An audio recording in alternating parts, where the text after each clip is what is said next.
자, 이번 시간은 주택법인데요. 주택법은 건축법보다 공부하기가 훨씬 쉬워요.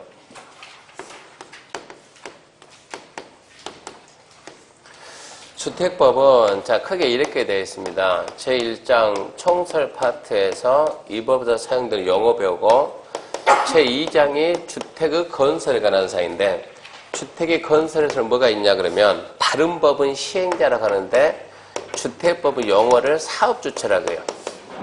다른 법에서 사업을 시행한 우리가 시행자인데 이 법은 사업주체. 두 번째는 뭐가 있는가? 건축법에서 건축하려면 건축허가를 받는데 이 법은 사업계획서 만들어서 승낙받는다 해가지고 사업계획 승인 이 얘기가 있고 세 번째 주택 건설할 때 필요한 자금, 큰 내용들이 이렇게 있는데 여기에서 우리는 이 사업주체에서 뭐가 나오냐? 사업주체에서 주택조합이라는 제도가 나와요. 주택조합. 그러니까 주택조합. 여기서만 해서 작년에 2문제 나왔는데 얘가 좀 중요한 파트가 될 것이고요. 제3장이 주택의 공급입니다. 주택의 공급에 관한 사항이든 주택의 공급 그러면 큰 내용들이 뭐가 있냐 그러면 분양가 상한제라고 들어봤을 거예요. 분양가 상한제. 분양가 상한제가 있고 그리고 두 번째가 공급 질서, 주택 공급 질서를 유지하자. 쉽게 말해서 청약 통장 팔지 말자 그런 거 있고 세 번째 투기 과열지구하고 전매 제한입니다. 투기 과열지구 전매 제한. 그리고 네 번째 이제 리모델링이에요. 리모델링. 크게 이런 내용들이 있는데요. 이 영어 총설에서 보통 평균적으로 2문제 정도. 주택 건설에서 3문제 정도 봐야 되고 공급 파트에서도 3문제 정도 봐야 되고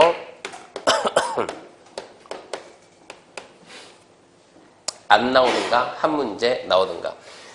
그래서 주택법이 총 7문제인데 건축법도 7문제 아닙니까?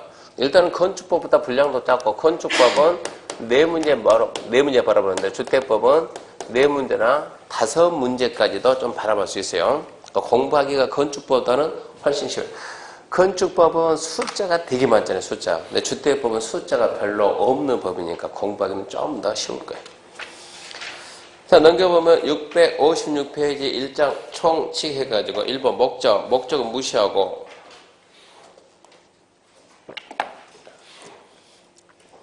2번 용어 정의에 관한 사항인데 참 이거 주택법 하기 전에 건축법 문제를 마저 다 풀고 갑시다. 깜빡했네요. 건축법 문제를 못 푼 거 다 풀고 갑시다. 자, 문제지 110페이지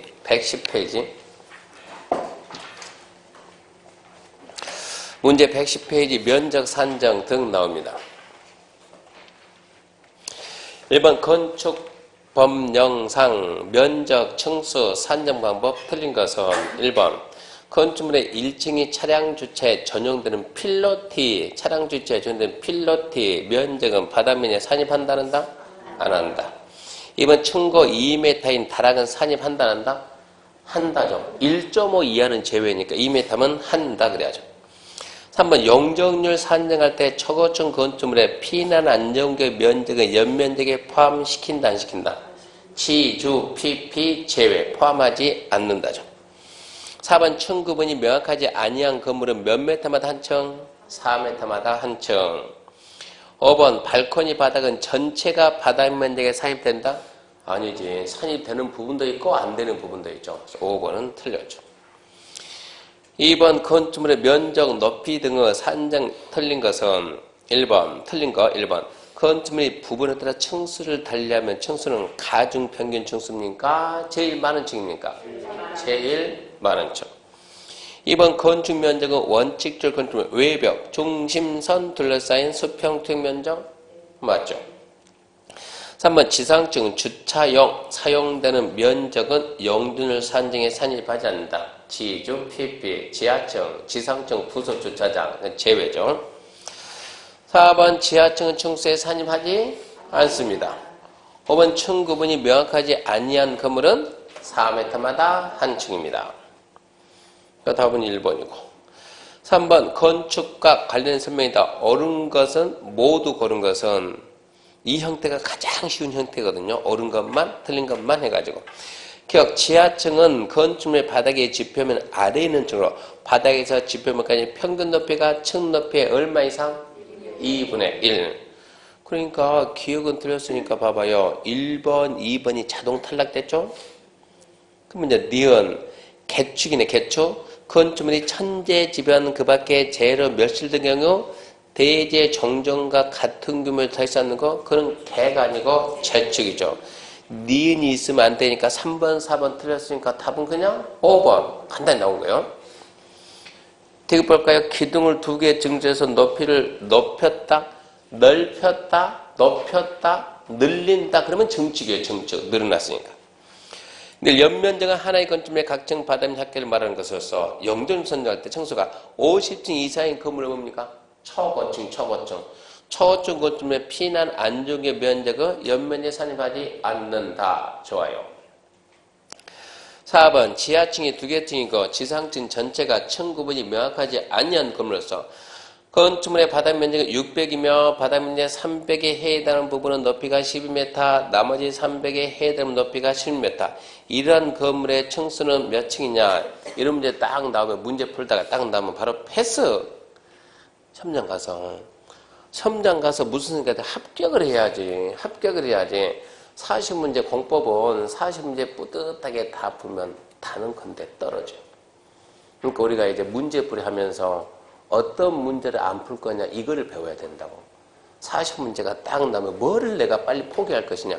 얘기했잖아요. 쉽게 나오면 10문제, 어렵게 나오면 15문제는 안 배운 게 나온다고. 손 못 대는 문제는 빨리빨리 넘기는데 무엇을 우리가 패스할 거냐. 계산 문제를 일단은 패스하고 보는 거예요. 계산 문제를.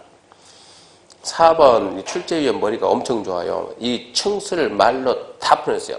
지하 2개 층이고 이 얘기는 지금 이렇게 지금 건물이 이렇게 있는데 이렇게 여기 지하다 그러면 지하가 이렇게 2개 층이고 지상이 600인데 한 층은 600인데 보면 이런 얘기는 지금 600인데 그 중에 300은 12m고 300은 16m 이런 얘기거든요. 지금 이렇게 돼 있는데 이게 지금 지하 지금 1층, 2층이고 지상 이쪽 300, 이쪽 300 해가지고 이쪽 300은 16m고 이쪽 300은 12 이 얘기거든요. 지금 몇 층이냐 물어봐요. 몇 층이냐 그러면 일단은 지하층 층수에서 빼고 층 구분이 안 돼 있으면 4m마다 한 층이고 그럼 몇 층 나와요? 4층. 몇 층 나와요? 3층.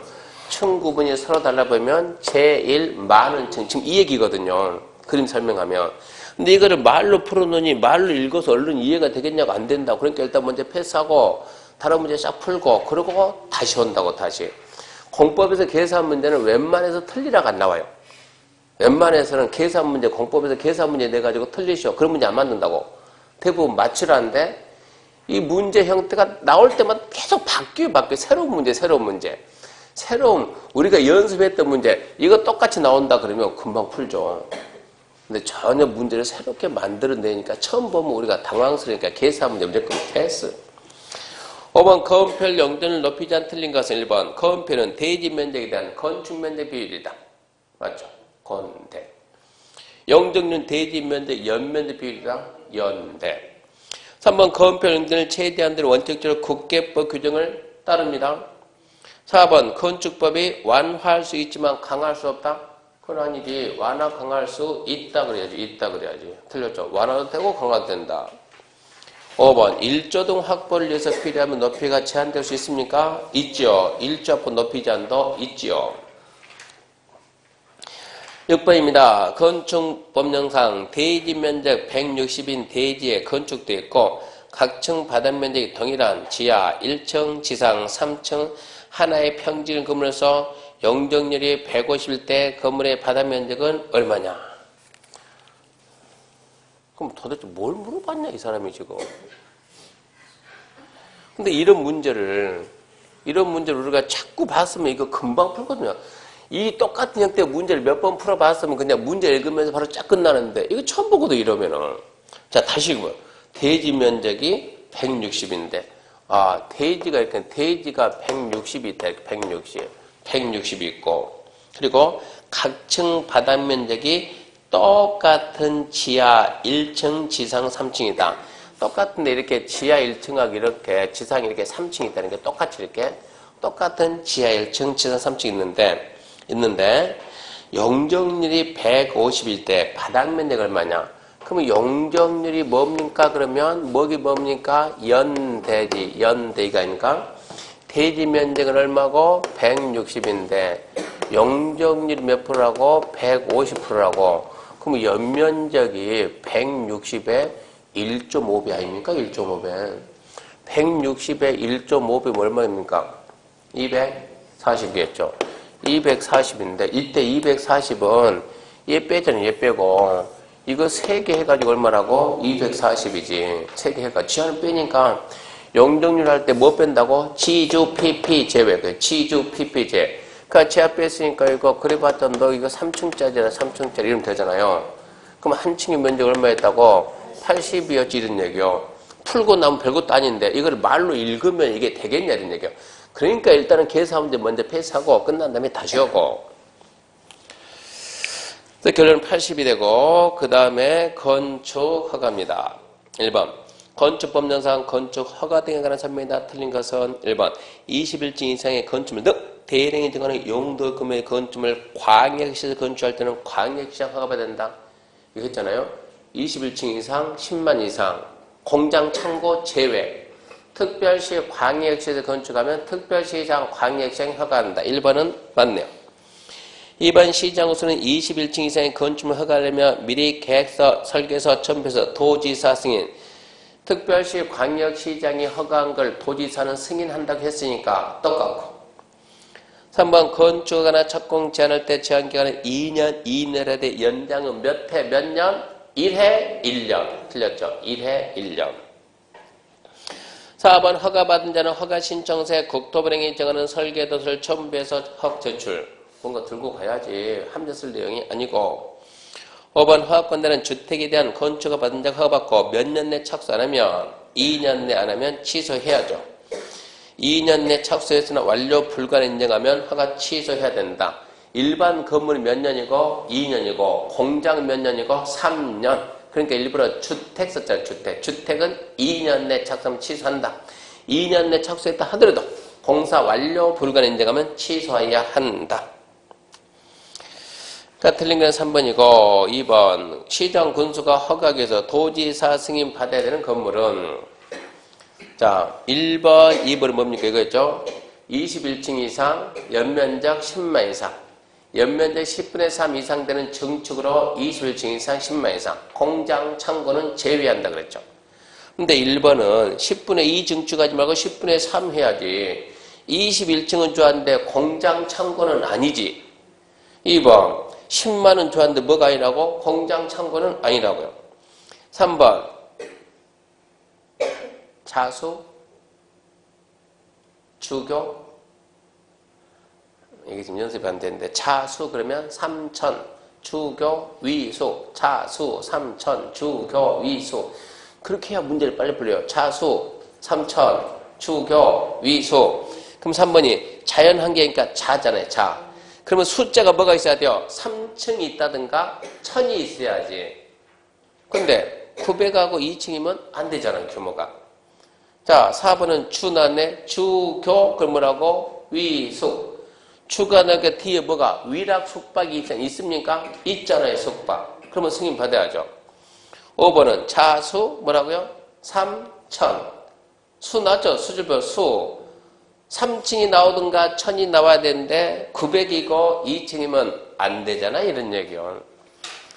그래서 이제 암기하는 이유는 그런 데서 빨리빨리 문제 풀려고 자수 그러면 3천 주교 그러면 위수 이런 식으로 자수 3천 주교 위수 답은 4번. 다시 주택법 되도록 가가지고요. 주택법 가가지고 자 이제 656페이지 가가지고 이제 영어부터 하는데 주택법 영어가 기본 2문제 나오는데 영어는 쉽습니다. 영어는 어렵지 않아요. 자 제일 먼저 1번 주택과 준주택인데 주택이란 세대의 구성원이 장기간 독립된 주거생활. 근데 주거생활이 뭐예요? 독립된 주거생활이란 말은 먹고 씻고 자고 할 수 있는 공간이 독립이 돼야 된다. 독립이. 그리고 현관문 열고 들어가면 다 되죠. 방도 있고 뭐도 있고 부엌도 있고 뭐도 있고 화장실 있고 그게 독립이 돼 있어야 돼. 이게 주택이요.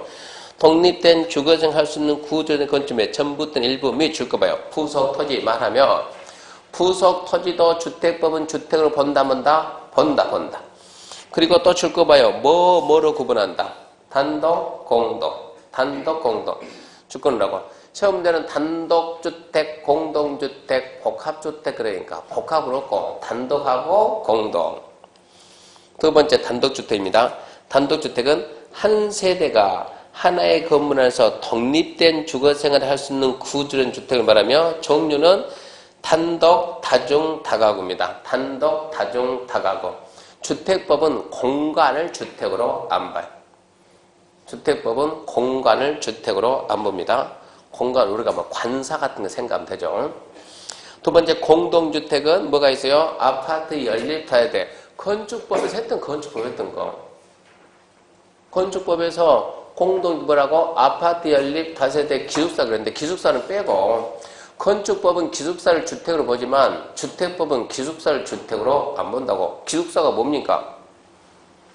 기숙사 뭐예요? 그러면 애들이 혼자 가서 지금 살고 있잖아요. 대학교 가가지고. 근데 기숙사 돼 기숙사.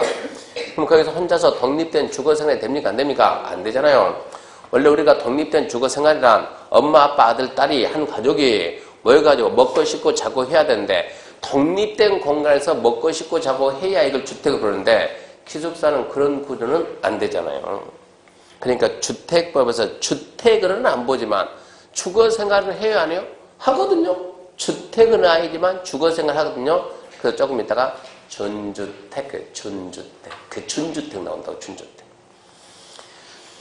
그래서 1번은 일단은 주택은 이제 첫 번째 생각나는 게 뭡니까 하면 부속토지 포함한다. 두 번째 종류는 뭐가 있더라? 단독, 공동이 있다. 세 번째 단독에는 단독, 다중, 다가구가 있고 공동에는 아파트 다섯 대가 있다. 그 네 번째 이제 준주택. 준주택은 분명히 주택은 아니지만 주거시설로 이용이 가능한 건축을 해가지고 1번 기숙사 기, 2번 다중생활시설 다, 3번 노인복지주택의 노, 4번 오피스텔의 오. 순서대로 순서 뭡니까? 기, 다, 노, 오. 김동생이 친구 누굽니까? 언어입니까? 그럼 언어. 그럼 우리나라 국민들은 좋아해, 싫어요? 싫어하죠. 이렇게 해서 기어갑니다. 기다. 기다. 암기하죠. 잘 나와요. 오피스텔, 노인복지주택, 기숙사, 다중생활시설, 기다. 잘 나오고. 그 다음에 5번 세대 구분형은 작년에 나왔으니까 좀 그런데 세대 구분형은 한 지붕 두 가지. 인터넷 보게 되면 부분 임대형 그래요. 부분 임대형. 쉽게 말해서 이렇게 지금 이게 한 가구인데 이만큼을 잘라가지고 여기를 갖다가 세 주고 여기는 뭐가 산다? 주인이 산다 이거. 현관문이 이렇게 현관문이 따로 있고 여기에 욕실이 있고 여기에 주방이 있고 하나를 쓰고 이거 원룸이죠 원룸. 이렇게 세 주고 주인이 사는 게 이게 여기서 말하는 세대 구분형 공동주택. 인기 좋아요 얘가.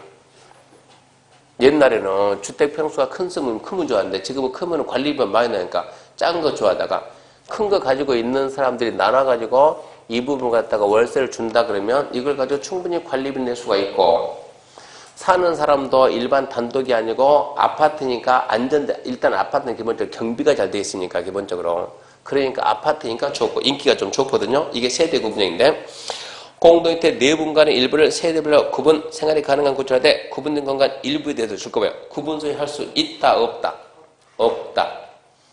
나중에 답 되는 것만 찍어가지고 그 부분만 계속 반복. 작년 시험이 그겁니다. 구분 소유할 수 있다 없다 이거예요. 구분 소유할 수 없다. 그 다음에 밑에 박스 1번 세대별로 구분된 각각 별도의 욕실, 부엌, 현관 상식이요. 현관문 따로, 욕실 따로, 주방 따로 이게 따로따로 있어야 돼요. 두 번째, 하나의 세대가 통합 사용할 수 있도록 세대 간의 연결문 또는 경량구조 경계별 설치. 여차하면 한 가족이 다시 산다고. 그럼 얘가 처음부터 이렇게 좀 문을 만들어 놓던가, 경량구조 그러면 쉽게 철거할 수 있는 시설로 해놓던가 이런 얘기요. 세 번째, 세대 구분형 공동대 세대수가 해당 주택 전체 세대 체크합시다. 얼마 넘지 마라? 3분의 1 체크하고 암기하고. 4번, 세대별 구분된 각간의 공간은 주거 전용면 협계가 단지 전체 전용면적 체크해요. 얼마 넘지 마라? 3분의 1. 그러면 앞뒤만 다 빼고 3분의 1, 5분의 1 이런 게 시험 문제니까 3분의 1, 3분의 1 넘지 마라. 그 다음에 동그라미 2번 세대 구분형 공동주택 건설과 관리사법 35에 따른 주거봐요. 주택 건설 기준 적용, 주택 건설 기준 적용, 주거놓고 주택 건설 적용 할 경우 세대 구분형 공세대 수는 주거봐요. 구분된 공간 세대에 관계없이 하나의 세대로 본다. 구분된 공간 세대 관계없이 무슨 얘기냐? 우리 아파트는 100세대냐, 300세대냐, 500세대냐, 100세대냐, 300세대냐, 500세대냐, 1000세대. 이렇게 세대에 따라가지고, 100세대면 뭐 들어가야 돼요? 노인정. 100세대 이상이면 노인정이 의무적으로 들어간다고. 300세대 가면 300세대 뭐 들어간다? 휴게소. 500세대면 뭐가 들어간다? 도서관 들어가거든요. 1000세대면 뭐가 들어간다? 그러면 체육시설. 세대수가 많을수록 복지 편익이 많다는 얘기요. 그러면 100세대면 뭐 한다고? 노인정. 그랬을 때 이거 한 세대요, 두 세대요 이런 얘기요. 이런 게 뭐냐? 이런 게 주택 건설 규율인데 이거 따질 때 이거 하나로 볼 거냐, 둘로 볼 거냐? 몇으로 본다고? 하나로 본다 이 얘기입니다. 하나로 본다. 그러면 세대 구분형의 시험 문제 나오면 답될 수 있는 건 빤하죠. 구분소유 된다 안 된다? 안 돼. 얼마 넘지 마라? 3분의 1. 주택 건설 기준 적용할 때 몇 개를 본다? 하나로 본다. 그 부분만 계속 반복한다고 구분소유 안 됨. 3분의 1 넘지 마다 하나의 세대를 본다. 어차피 답은 거기서 나온다 이 얘기. 그 다음 넘게 문제 2번 국민주택과 민영주택입니다. 국민주택과 민영주택. 1번 국민주택란 다음 과목 하나 해당 주택으로 줄 거 봐요. 국민주택 규모 이하, 국민주택 규모 이하 줄 거 놓고. 자, 동그라미 이제 2번 봐요. 국민주택 규모란 그 중요한 거 숫자 암기해야 돼요. 주거용도로 쓰는 면적, 주거 전용 면적이 1호, 호는 단독, 1세대, 세대는 공동, 1호 1세대 85 이하. 숫자 암기 중요한 거 암기 85 이하. 가로 안에도 중요. 수도권을 제외한 도시지역이 아닌 읍면은 1호 1세대 얼마 이하? 100 이하. 암기해야 돼요. 국민주택 규모는 얼마라고? 85 이하. 수도권을 제외한 도시지역이 아닌 읍면 얼마라고? 100 이하. 반드시 암기하고. 그러면 다시 이제 1번으로 다시 올라가서 1번. 국민주택이란 다음 하나에 해당하는 주택으로서 85 이하, 100 이하다. 다음 하나에 해당하는 주택이 가면 국가지자체 공사가 건설하는 주택. 나번 국가지자체 재정 주택도시기금 지금 도시기금 자금 지원받아 건설하는 주택. 국민주택이 작년 시험에 당연히 한 문제 났어야 되는데 안 나왔어요. 당연히 날 걸 예상했는데 올해 난다 이 얘기입니다. 국민주택이란 첫 번째, 자, 누가 건설하냐? 국가, 지자체, 공사가 건설하는, 공사 그럼 항상 토지공사, 지방공사요. 국가, 지자체, 공사 건설하면서 얼마라고요? 85 이하. 수도권을 제외한 도시지역이 아닌 읍면적은 얼마라고? 100제곱미터 이하. 두 번째, 국가, 지방자치단체 재원으로 건설하는 거요. 국가 지자체 돈으로 건설하면서 85 이하 100에. 세 번째, 주택도시기금의 지원을 받아 건설하면서 85 이하 100 이하. 국민주택의 개념이 완전 바뀐 거예요, 지금. 작년에 완전 바뀐 거예요. 현대가 건설하는 주택이 국민주택입니까, 아닙니까?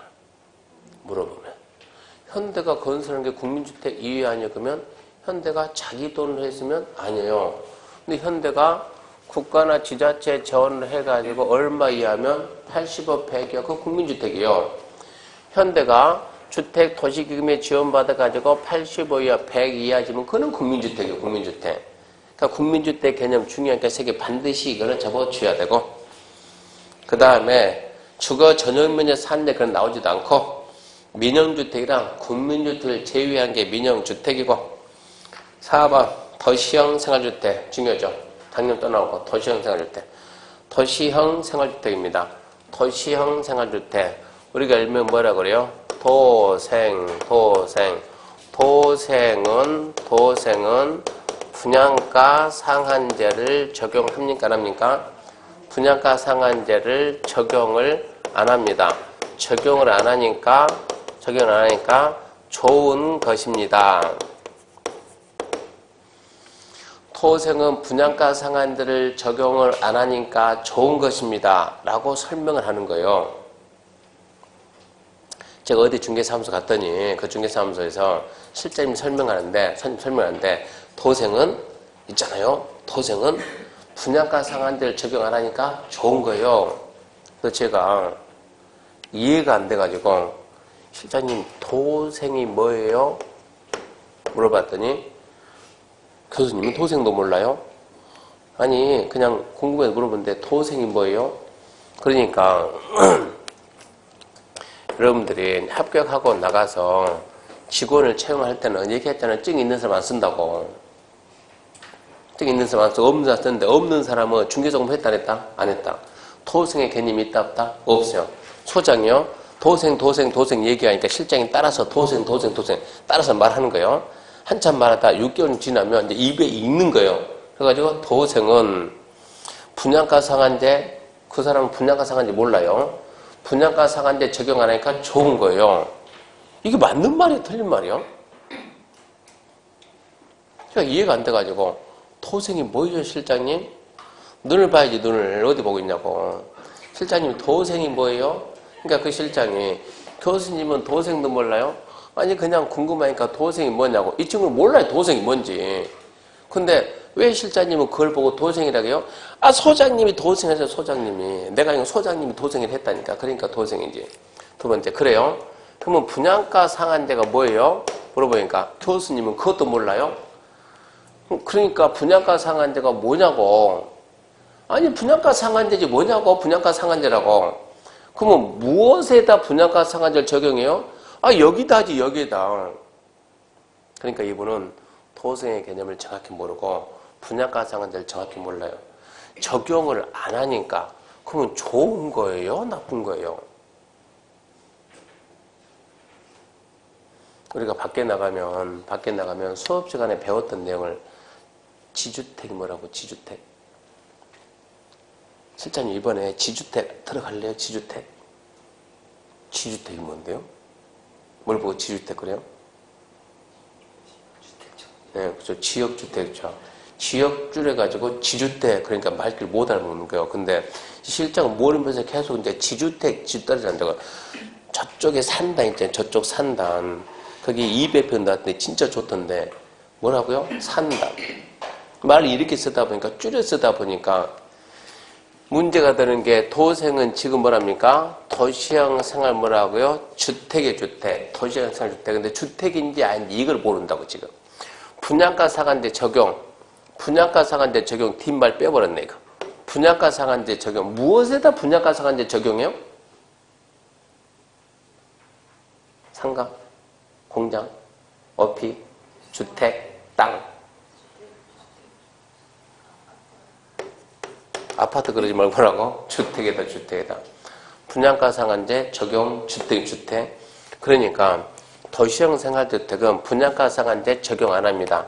여기까지 시험 문제 아주 잘 나요. 거의 매년.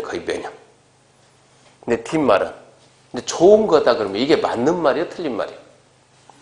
도생은 분양가 상한제 적용을 안 하는 거예요. 그러니까 좋은 말이요? 틀린 말이요? 이걸 누구한테? 매수인이 사는 사람이요? 파는 사람이요? 사는 사람. 사는 사람은 싼 게 좋아요? 비싼 게 좋아요? 싼 게 좋아요. 그러니까 도생은 분양가 상한제 적용 안 하니까 좋은 것이다. 맞는 말입니까? 틀린 말입니까? 분양가 상한제 적용 안 하면 싼 겁니까? 비싼 겁니까? 분양가 상한제 적용 안 하면 싸요? 비싸요? 가격이? 비싸지. 분양가 상한제는 이제 여기서부터 시작해서 분양하는데 이게 상한선 해버리면 이 선 못 넘어간다니까. 이게 만약에 이게 평당 1000이다 그러면 상한선 못 넘어가요. 분양가 상한제 안 하면 이렇게 쭉 넘어간다고 이렇게. 이걸 이게 1700이라고 사는 사람한테 1700이 좋아요? 1000이 좋아요? 1000이 좋지 사는 사람은. 파는 사람은 1000쯤 좋지. 그러니까 분양가 상한제 적용하니까 좋은 거예요. 이 말이 됐거든요. 이 말이. 비싸니까 좋은 거예요. 맞는 말 틀린 말이요? 틀린 말. 이러고 설명하니까 도대체 제가 이해가 안 되죠. 그러면 그렇게 해서 계약서 썼어요? 못 써요? 써요. 그렇게 했는데 계약서 써요. 어떻게 써요? 듣는 사람이 말을 못 알아먹어. 듣는 사람이 이거를 해석을 못하니까 듣는 사람은 이 말만 들려. 이 말만 좋은 거예요. 그러니까 좋다고 써야 계약을. 듣고 있는 옆에 있는 사람은 기가 막힌 거예요. 도대체 둘이 뭐 하고 있는데. 근데 계약서를 쓰더라니까. 신기하게도. 근데 간혹 가다가 전문가를 만나면. 전문가는 뭐냐 그러면 공인 중에서 공부한 사람 만나면 완전히 이제 쪽팔린다 이렇게 돼버리면 아니 도대체 지금 설명을 뭐라고 한 거예요? 도어생은 분양가 상한제 적용 안 하니까 좋은 거라고요? 그러면은 실장님 도어생이 뭡니까? 분양가 상한제 뭡니까? 적용 안 하면 싸다는 겁니까? 비싸다는 겁니까? 비싸다는 건데 그러면 나보고 지금 당신은 비싸게 사라는 겁니까? 이 얘기 되잖아요 지금. 근데 신기하게도 상대방도 모르니까 되더라고요. 그래서 우리는 영어를 정확히 도시형 생활주택이지만 밖에 나가면 도생이라고 합니다. 도생. 그럼 도생이 뭔가 지금부터 도생. 자, 300세대 미만. 작년 시험 문제 그거였습니다. 500 미만. 아니요, 300 미만. 또 줄 거예요. 국민주택 규모 써요. 얼마라고? 85 이하. 100이 나올 수 있어요? 없어요? 없어요. 85이야. 왜 100이 안 나오냐? 대리인이 정한 주택이 돼가지고 1번 대리인 정한 주택이랑 국격법 따른 줄 거 봐요. 도시지역 건설한다. 도시지역 건설. 아까 우리가 국민주택이 뭐라고요? 규모가 얼마라고? 85 이하. 수도권을 제외한 도시지역이 아닌 읍면은 얼마라고? 100 이하. 근데 도생은 어디서만 나온다니까? 도시지역만 나온다니까? 그러면 무조건 85. 그러니까 도생은 85 이하다. 그걸 딱 잡고. 종류는 원룸형 주택. 다음 요건은 모두 같은 공동주택. 공동주택 뒤에다 써놔요. 아파트 연립 다세대입니다. 4번 세대별로 전용 면적은 50 이하일 것. 암기해야 돼요. 전용 면적 50 이하. 두 번째, 독립된 주거 가능하도록 욕실 부엌은 설치하고. 세 번째, 욕실 보일러를 제외한 부분 하나의 공간은 하되 전용 면적 30 이상이면 2개의 공간도 된다. 네 번째, 지하층에는 설치하지 마라. 2번, 3번은 좀 더 설명하기로 이 얘기입니다. 자, 원룸형은 자, 짓습니다. 주택을 갖다가 1층, 한 층의 면적을 우리가 200제곱미터, 2층, 3층, 4층, 5층, 6층짜리. 6층을 짓는 6층을 지으면서 전부 다 주거용 씁니다. 이걸 뭡니까? 전부 다 주거용인데 6층짜리입니다. 이름 뭐라 그래야 돼요? 고민하지 말고 생각한 척 하지 말고 뭐라고요? 6층이 뭐라고? 아파트. 6층이면 아파트. 근데 이걸 갖다 한 층 면적을 말하고 200이라고. 방을 쪼개. 둘, 셋, 넷, 다섯 해가지고, 자, 한 개 공간을 40제곱미터 해가지고, 전부 다 방을 몇 개 만든다? 한 개 만든다. 이게 뭐예요? 원룸형이에요. 원룸형. 건축물의 종류로 따지면 뭐지만? 아파트지만 이건 뭐다? 원룸형 주택이다. 원룸형 주택. 이렇게 질 수도 있고, 두 개 층을 떼버려, 이렇게. 두 개 층 떼면 몇 층 남았네, 이거? 4층 남았네. 한 층 면적을 말하고 200이라고. 그러면 4층 얼마입니까? 800. 그러면 이거는 뭐가 됩니까? 4층 이하이고 600인 초과인 뭡니까? 연립주택. 연립주택이지만 뭐라고? 원룸형. 자, 이거 하나 더 떼버려, 이렇게. 더 떼버리면 3층이네, 3층. 4개층 이하면서 얼마입니까? 600이다. 이거는 뭐예요? 다세대. 이러면서 건축물의 종류는 다세대, 얘는 원룸형. 이게 원룸형이야. 그러니까 원룸형은 아파트 형태로 지을 수도 있고, 연립 형태로 지을 수도 있고, 다세대 형태로 지을 수 있는데, 단 전제 조건은 한 개 공간이 얼마 넘지 마라? 50 넘지 마라. 50 넘지 말고, 각자 이 공간마다 뭐 이거는 독립된 주거생활 먹고 씻고 자고 해야 되니까 독립된 공간마다 뭐는 있어야 되고 씻고 욕실 먹고 주방이 있어야 된다고.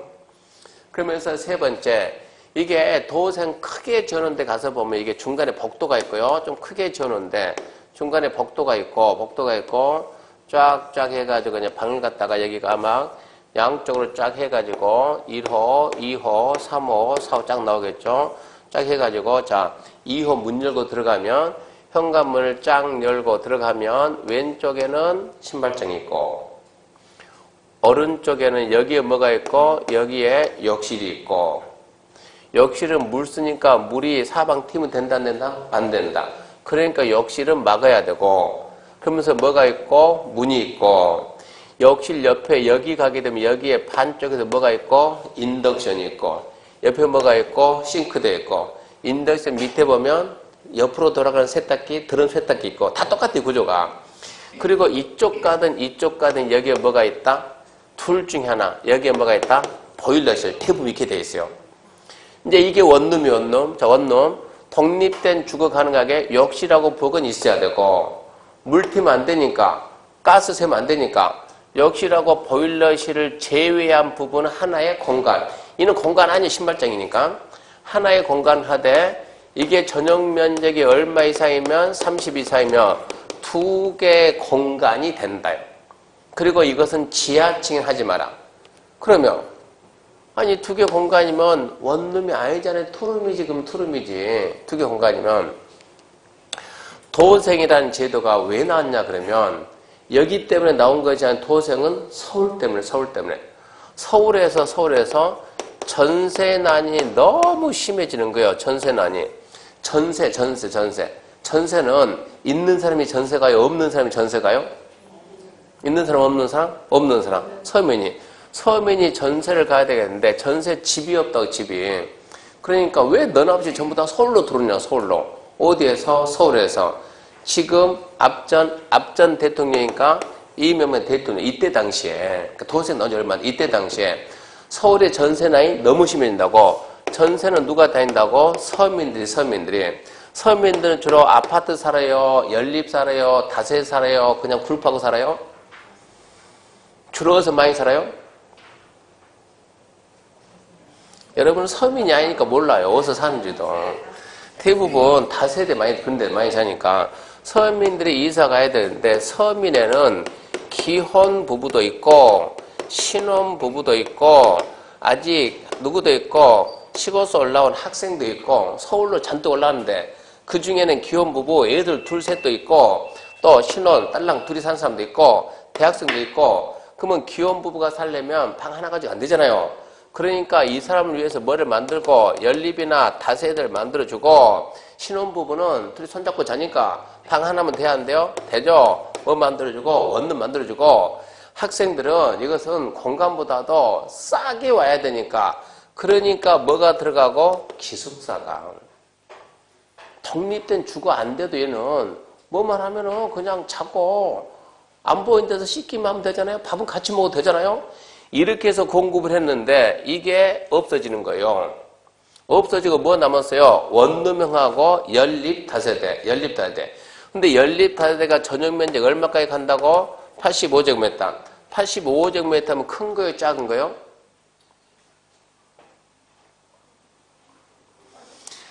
(85제곱미터) 이거는 우리가 말하는 25.7평이요. 25.7평이 전용 25.7평인데 우리는 아파트는 대부분 분양부였어. 분양으로 하면 얘가 몇 평가요? 32평에서 34평까지 간다고. 여기에다 플러스 발코니 확장해버리면 40평. 국민주택이 작은 게 아니라고. 크다고 이것은. 그러니까 국민주택이 발코니 확장하면 40평까지 간다니까. 그러니까 국민주택이 너무 크다 줄이다 이 말이 나온 거예요.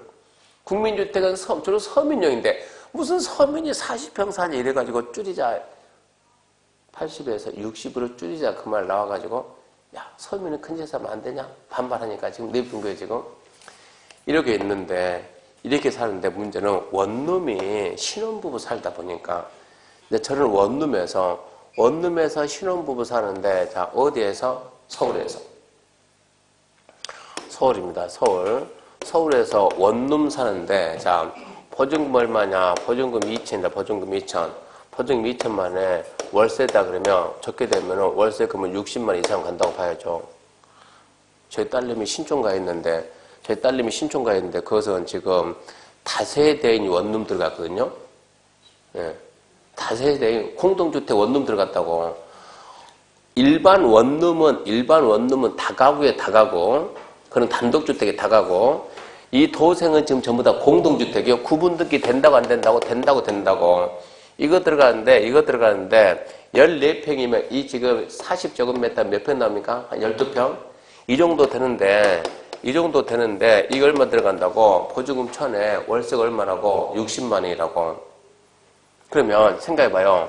보증금 2천에 월세 60만 원 누가 산다고? 신혼부부가. 이 사람은 부모님이 도와줬어요? 안 도와줬어요? 안 도와줬어요. 보증금 2천이다 그러면 자기가 많이 벌었어요? 못 벌었어요? 못 벌었어요. 벌이가 신통찮아요? 아니면 벌이가 커요? 신통찮아요. 두 부부가 벌더라도 딱 결혼하면서 여보 우리 집 살 때까지 뭐 하지 말자고? 일 하지 말자고. 요즘 뭐 힘드니까. 일 하지 말고 우리가 먹는 거 안 먹고 입는 거 입지 말고 줄여가지고 살자 해가지고 한 달에 1년 동안 최대한 열심히 벌면 얼마 벌까요? 둘이서. 다이어트 할 필요가 없어요. 안 먹으면 되니까. 열심히 하게 되면 한 400만 원 벌까 못 벌까요? 이쯤 나가버리면 벌 수가 없어요. 이쯤 나가버리면 쓰는 게 너무 많다 보니까 이것은 제가 제일 처음에 결혼해가지고 결혼하려고 집을 얻으러 갔더니 중곡동 갔거든요. 서울에. 거기 갔더니 중개사무소 가니까 두 부부가 와서 하소연 하다가 한참 앉아있으니까는 뭐 중개사무소 소장한테 하소연 하다가 안 들으니까 저한테 하소연 하는 거예요. 저한테. 아니 왜 손님이 나한테 하소연. 그분들 하는 얘기가 우리 둘 부부가 그분 연세가 있거든요. 1년 동안 죽어라고 모이니까 400을 모았는데 이 사람이 2년 되니까 그러니까 2년 동안 400 모았는데 애들 키워야 되니까 보증금 얼마 올려주나 1,000 올려달라 그러니까 올릴 수가 없으니까 방 빼야 돼서 지금 방 보라 또 이런 얘기를 해요. 문제는 이런 사람들은 이렇게 산다 그러면 웬만해서 이게 탈출이 안 돼요. 탈출이. 우리 둘이 모아가지고 1년 모은 것보다도 1년 전세값 올라가는 게 훨씬 더 빨라 이게. 그러니까 여기서 어쩐다고 여기에서 처음에는 당차게 안 먹고 안 쓰고 모은다 모아봤자 모은다. 얘들이 빨리 돈 벌어서 어디로 가야 돼요? 이리 가야 돼 이리. 빨리 돈 벌어서 이리 가져야 되는데 여기는 보증금이 세다고 여기는. 그러다 보니까 여기서 그냥 대부분 눌러앉아 산다고. 애 낳으면 돼 안 돼요? 안 돼요. 돈 벌 때까지. 손만 꼭 잡고 샀는데 3년 되고 4년 되고 5년 되니까 이제 애가 나오더라고. 어디서 왔는지 모르겠어요. 이러다 보니까 처음에 도생 원룸형은 방이 하나에 하나. 그럼 애가 생기기 시작하는데 얘들이 일이 갈아탔는데 못 갈아탄다고. 그럼 어떻게 되냐 이게. 그래서 만든 제도가 법 개정 30 이상이면 어쩐다고? 2개 공간. 이게 나오기 시작한 거예요. 원룸이 아니지 이러면. 근데 구조적으로 어쩔 수 없어 이런 사람들 때문에. 30제곱미터다 그러면 몇 평입니까? 9평. 방이 9평이면 큰 거예요? 작은 거예요? 원래 이 집은 100평짜리 사니까 개념이 없어요. 그런 사람들은. 방이 9평이면 하나가 9평이면 엄청 큰 거예요. 이것은. 9평짜리 방이 웬만한데 없어요. 이것은. 하나가 9평이면 엄청 큰 거니까 나눠도 된다는 얘기입니다. 2개 공간 할 수 있다. 이게 원룸이니까. 원룸 그러면은 일단 원룸에는 종류가 아파트 연립 다세대가 있는데 52합니다. 52하. 그리고 52하고 30 이상이면 몇 개 둘 수 있다? 2개 둘 수 있다. 그 생각 잘 해야 돼요. 그 다음 보게 되면 이제 그 다음에 밑에 뭐가 나오냐? 이제 단지형 연립하고 단지형 다세대를 있는데 단지형 연립은 연립인데 뭐가 아니다? 원룸이 아니다.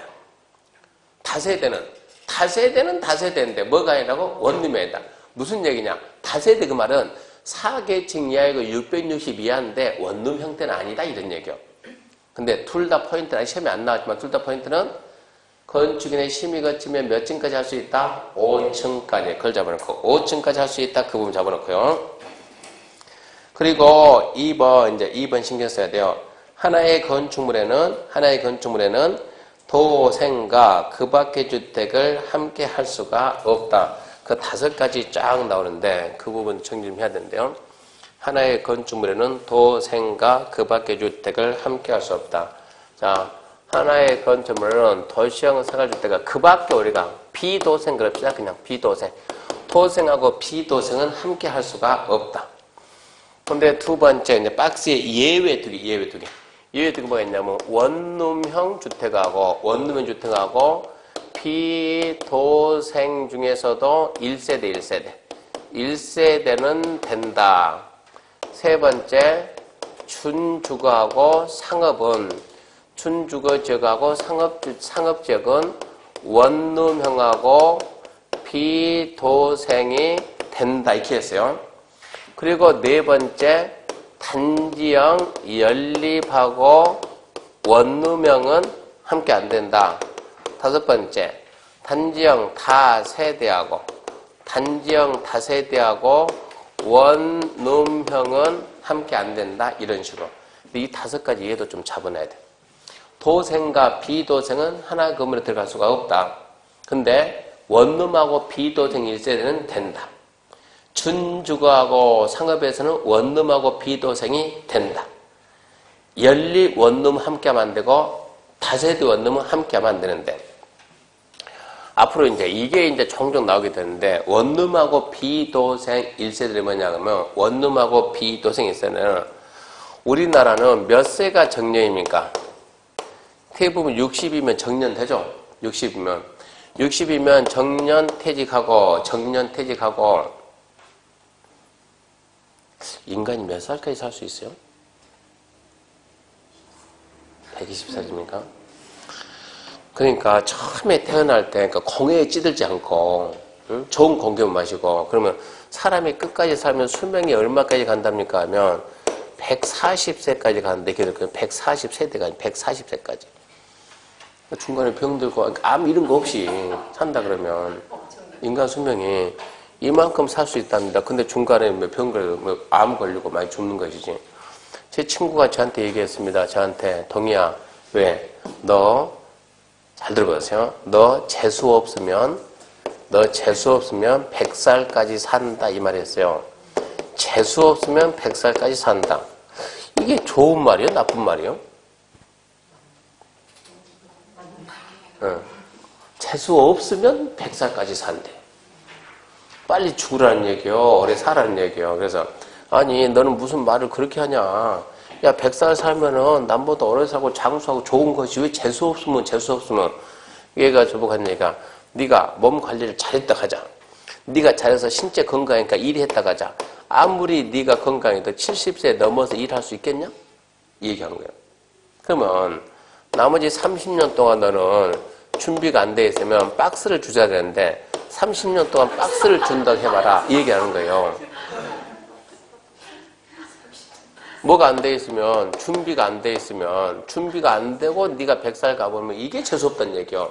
그래서 제가 걔보고, 아니, 너 그래서 어쩌라고? 네. 아니죠. 빨리 연금보험 가입하라고. 연금 들어가고 연금.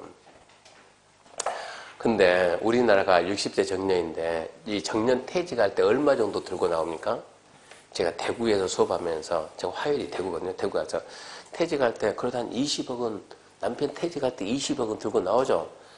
와, 그러는 거예요. 그 정도 안 됩니까? 10억은 들고 나오죠. 무슨 10억입니까? 5억은? 평균 한 5억 정도는 되겠죠. 5억 정도. 그럼 이 5억 가지고 앞으로 몇 년 버티라고? 40년. 어떻게 버틸 거냐고, 이제.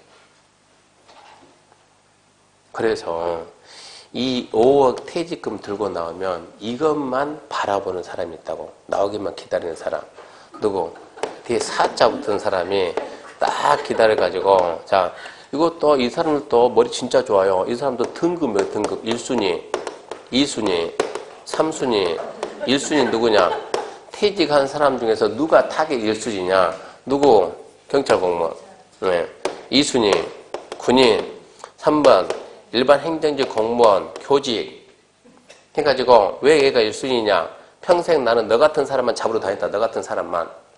그래서 재수 없어서가 아니고, 이 사람은 이쪽에 몸담고 정년 퇴직할 정도면 직급이 높다는 얘기입니다. 직급이. 퇴직해가지고 사기꾼 걸렸다 그러면 어디 가서 쪽팔리니까 말을 못한다 이것은. 하여튼 그게 맞는지 어쨌든 뭐 어쨌거나 여기가 1등. 그럼 얘들이 여기 볼 때 5억만 빼면 끝납니까? 일단 사장 시켜놓고 5억 플러스 알파 해놓고 끝나버리지. 5억은 이미 다 빼서 날라놓고 빚이란 빚은 이 앞으로 다 떨어져놓고 이게 문제가 되는 거예요. 사회적으로 문제가 된다고. 그러다 보니까 그럼 이제 5억 들고 가가지고 이거 나머지 제 인생 2막 준비해야 되는데 사실은 뭐가 좋은데 공인중개사가 좋거든요. 학원에 와야 되는데 학원에서 공부할 생각을 안 하잖아요. 그러다 보니까 이분들이 어디를 많이 갔냐 그러면 이거 안 당하려고 그래서 국가가 법을 또 바꿉니다. 이게 너무 많이 사고가 터지니까 법을 바꿔가지고 좋아 이렇게 하자 그러면 하나 둘 셋 넷 다섯 해가지고 자 방 한 개씩 해가지고 이것도 전용 면적 40제곱미터다 해가지고 방 한 개 가지고 서울 얼마 받는다고 60만 원 받거든요. 원룸이 못 받아도 50, 60만 원 받으니까 몇 개입니까? 하나 둘 셋 하나 둘 다섯 여기다가 다섯 15 하게 얼마입니까? 어이구 이것만 해도 900만 원 900만 원 이것만 해도 900만 원이고 기본적으로 연금 소득은 얼마나 다 있잖아요. 안 되면 국민연금이라도 있잖아요. 그럼 모두에서 1000 받으면 살 수 있어요 없어요? 있어요. 이렇게 하고 여기는 누가 산다? 주인이 산다. 주인이. 한 층 면적 얼마다? 200제곱미터. 몇 평짜리요? 60평짜리. 방을 이렇게 몇 개, 15개 만들고 누가 살고? 주인이 살고. 그러면서 이거는 뭐다? 도생은 공동주택이 분양이 된다 안 된다? 된다요. 분양돼요. 그러니까 일반 원룸이 아니에요. 이것은 분양되는 원룸이니까 분양이 되면 얘는 공동주택. 그러니까 공동주택 얘는 뭐라고? 그럼 이쯤 되면 200이고 4지 뭡니까? 연립이죠. 이렇게 되면. 크니까 이렇게 하면은. 좀 더 작게 좀 다져야 되는 거고. 이렇게 해서 벌어먹고 살다가 아들이 결혼하는데 그러면 이 하나 팔면 된다니까. 이거 팔고, 딸 시집 간다 팔고, 부부 여행 간다 팔고, 그래도 몇 개 남았다고 이렇게 한다고. 이렇게 해서 이 돈이 이쪽으로 은근히 많이 들어갔다고. 그래서 얘가 나왔다, 얘가. 그래서 원룸형하고 비도생 1세대 85 초과하면 비도생이니까 얘를 보고 우리는 이제 앞으로 나오면 뭐라 한다? 퇴직자용. 빨리 이렇게 퇴직자용. 이렇게 잡아줘야 된다고. 그래서 하나의 건축물은 도생과 비도생이 안 되는데 얘 왜 된다? 뭐? 퇴직자용. 원룸하고 비도생 1세대. 준주거 상업에서는 원룸 비도생 된다. 그리고 연립 다세대. 연립하고 원룸 안 돼. 다세대 원룸 안 돼. 그렇게 잡아놓고 그렇게 딱 잡고 이제 시험장 가면은 뭐라 나오냐? 공부 다 해서 할 만큼. 자, 하산하세요. 갔습니다. 전용 면적 70제곱미터인 아파트가 도생입니까? 아닙니까? 물어봐요. 전용 면적 70제곱미터인 아파트는 도생입니까? 아닙니까? 뭐라 할래요? 도생? 아니, 이거 세대가 아니고 좀 면적 물으면 세대를 왜 물어봐요, 세대를. 그리고 우리 시험은 객관식이지 주관식 아니에요. 그냥 OX만 말해야 돼, OX만. 도생이다, 도생이다, 아니다. 도생? 가기 전에 신랑 전화번호 좀 주고 가라고. 일주일에 한 번 전화해가지고 거기 각시 제대로 공부하고 왔는가 질문 한번 해보라고. 이런 문제를 주면서 자 70인 아파트는 도생이다 아니다 물어보면 빨리 해석해야지. 신랑한테 뭐라고? 여보 있잖아. 도생에는 뭐가 있다? 도생에는 원룸이 있고 연립이 있고 뭐가 있고 다세대가 있는데 원룸에는 뭐가 있다? 아파트 연립 다세대가 있다. 근데 원룸은 면적이 얼마 이하다? 50 이하다. 아파트가 도생이 되려면 원룸으로 가니까 아파트가 도생이 되려면 원룸으로 가니까 원룸 얼마니까? 50 이하니까 70인 아파트는 도생이 될 수 있다 없다? 없다. 이렇게 설명을 해줘야지 신랑한테. 그럼 신랑이 역시 이러고 말하지 않겠어요? 시험 문제가 이런 식으로 나오니까 해석을 빨리빨리 해야 된다고. 얘들은 얼마까지 가는데 85까지 가는데 얘는 얼마까지 못 간다고? 50밖에 못 간다고. 그러니까 문제는 이렇게 물어본다고. 그러면 도생 거기에다가 도생 맨 밑에 공간 많으니까 아파트는 50이야. 그럼 차라리 편하잖아. 아파트는 50이야. 아파트가 도생이 되려면 무조건 얼마라고? 50이야라고. 그러면 차라리 편하겠다고요. 다음에 3번 임대주택 잠시 쉬고 계속합시다.